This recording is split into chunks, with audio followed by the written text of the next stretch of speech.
అమ్మ లేకుండా వంట చెయ్యాలని ప్రయత్నించిన పిల్లలు. ఒక చిన్న సంతోషంగా ఉండే గ్రామంలో చిన్న చిన్న ఇళ్ల మధ్య రెండు చిలిపి పిల్లలు ఉండేవారు. వాళ్లకు అమ్మ వంట చాలా ఇష్టం. ప్రతిరోజూ వేడి అన్నం, కూరలు, తీపి వంటలు తింటూ ఆనందపడేవారు. ఒకరోజు మధ్యాహ్నం అమ్మ ఇలా చెప్పింది, నేను పక్కింటికి వెళ్తాను, మీరు వంటగదిలోకి వెళ్లకూడదు, సరేనా? పిల్లలు అమాయకంగా తల ఊపారు. సరే అమ్మా అని చెప్పారు. కాని అమ్మ వెళ్లగానే వాళ్లు ఒకరినొకరు చూసుకుని నవ్వుకున్నారు. మనమే వంట చేసి అమ్మకి సర్ప్రైజ్ ఇస్తాం అని ఒకడు మెల్లగా అన్నాడు. వాళ్లు మెల్లగా వంటగదిలోకి వెళ్లారు. రహస్యంగా ఒక పిల్లాడు పెద్ద గిన్నె తీసుకుని అందులో బియ్యం వేశాడు. మరో పిల్లాడు నీళ్లు పోశాడు. ఉప్పు కూడా వేయాలి, చక్కెర కూడా వేయండి, ఇంకా రుచిగా ఉంటుంది. ఇంక వాళ్లు దొరికినవి అన్నీ వేసేశారు. మసాలాలు, కూరగాయలు, బెల్లం, ఇంకా ఏవో పొడులు కూడా. స్టవ్ ఆన్ చేశారు. గిన్నె మరగడం మొదలైంది. బుడబుడ.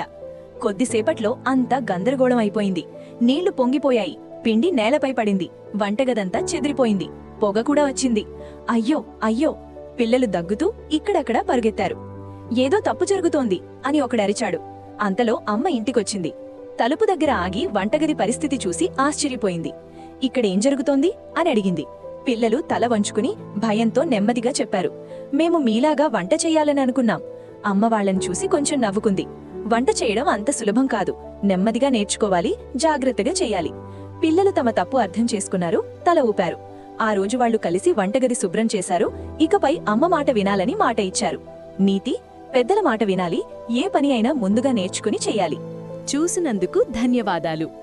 ఇంకా ఇలాంటి కథల కోసం టైనీ టాడ్లర్ టైమ్స్ ఛానల్ను సబ్స్క్రైబ్ చేయండి.